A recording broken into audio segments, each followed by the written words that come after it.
You know, there are people who don't understand our expansionist ideology. They don't understand our expansionist agenda. They don't understand our drive. In fact, they don't think that the church should, the word is, they use a word that they think is derogative, but I think it's a beautiful word. Proliferation. You know, they talk about the proliferation of churches. How anywhere you turn, you just see churches. Anywhere you turn, you just see churches. Didn't you read the scripture? The church is salt. The church is light. Don't you get it? If you're cooking some food and you're cooking some meal, how do you want the salt to be? Just some part of the soup? No, you want it everywhere.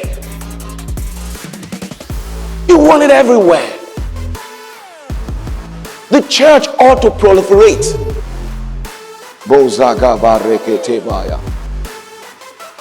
The church ought to, and you should be a part of it.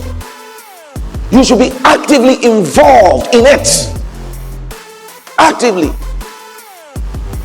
So there's one place where God lives. Come on, amen. He lives in the church.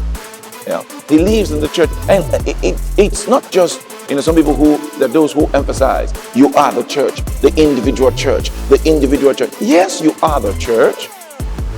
But there is the church that has to do with all of us. That has to do with all of us. And you must be concerned about building that church. It says, destroy this temple. Destroy this temple. It says, after 3 days, I'll raise it up. And he referred to his body as the temple. He referred to himself as the temple. So he was an animated temple. It wasn't like Solomon's temple that was stationary. This was a living, mobile temple of God. Mobile temple of God. Then Peter says now, he says, ye also as lively stones. Here again, you see that word again. Not just lively stones. I want you to see this picture. This building, for instance, we've built this building, it's fixed. But this church is not fixed. You didn't get that. If you are a block, Brother Ita, you are a block in that temple, your size doesn't remain the same. This is an ever-growing temple because it's a living temple. It's a stone, but it's a lively stone. Who understands me? It's a lively stone. It's ever increasing in glory. Not just in number, not just in dimension, in quality. In quality. It says, are built up. It didn't say, are just fixed. You are built up a spiritual house, a holy priesthood to offer up spiritual sacrifices acceptable to God by Jesus Christ. Listen, God is building his church. The question is this: are you part of it? Think about it. Are you part of it? What preparations are you making?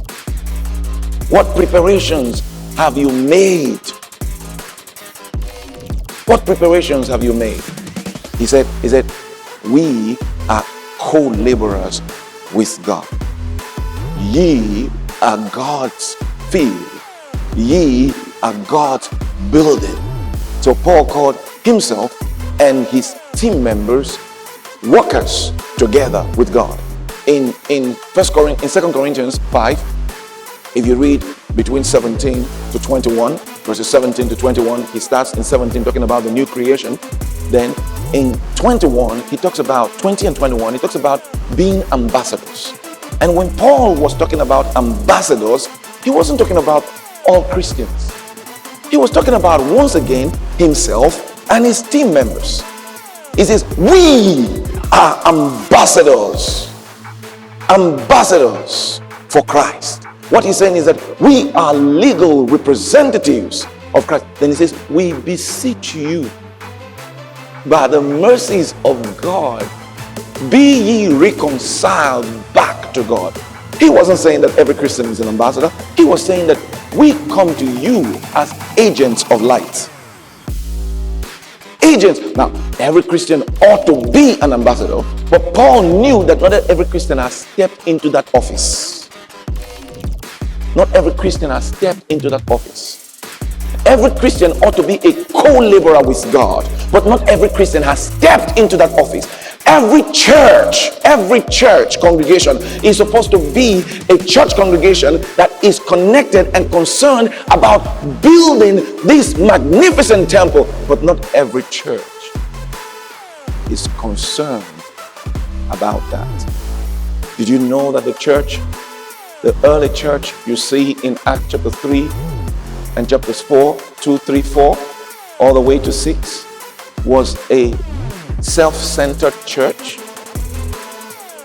The church you see in Corinthians, 1 Corinthians or 2 Corinthians chapter 8, the church in Macedonia was actually more spiritually mature than that church you have at the beginning, because the church that you see in Acts chapter 3 and chapter 4 was self-centered.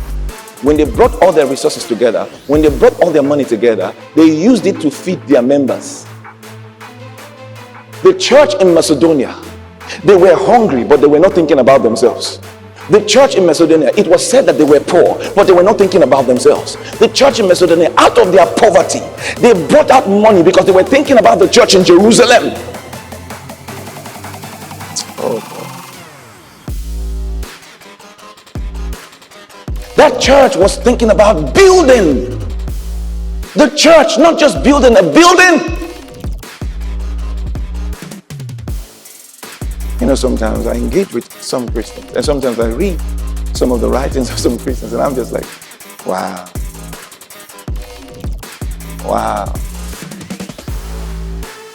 Just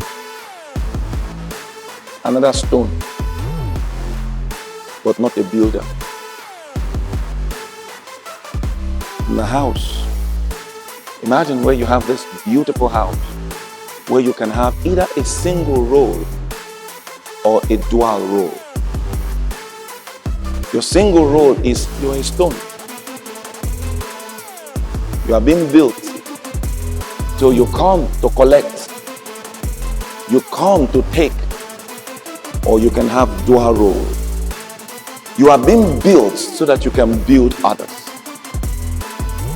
So in one hand, you're being built.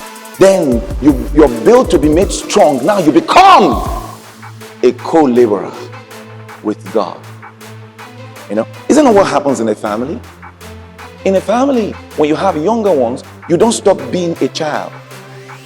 If you are the first son, you don't stop being a child. You're still the child in the home, but we expect your role now to begin to change.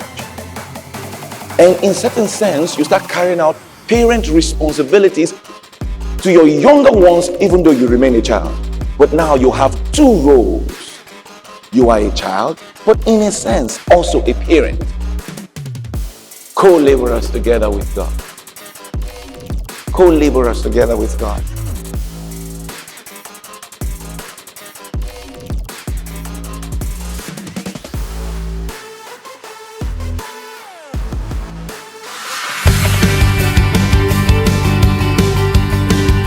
That you're not owing someone don't mean you are fine.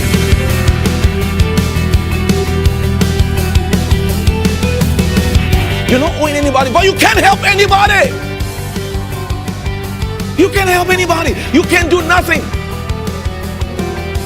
All your debts have been paid, but you are not living. Bible says they who receive the abundance of grace.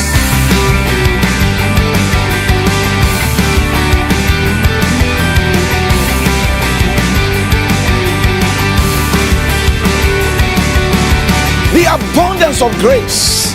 The abundance. Some receive grace. They've not come into the abundance of grace.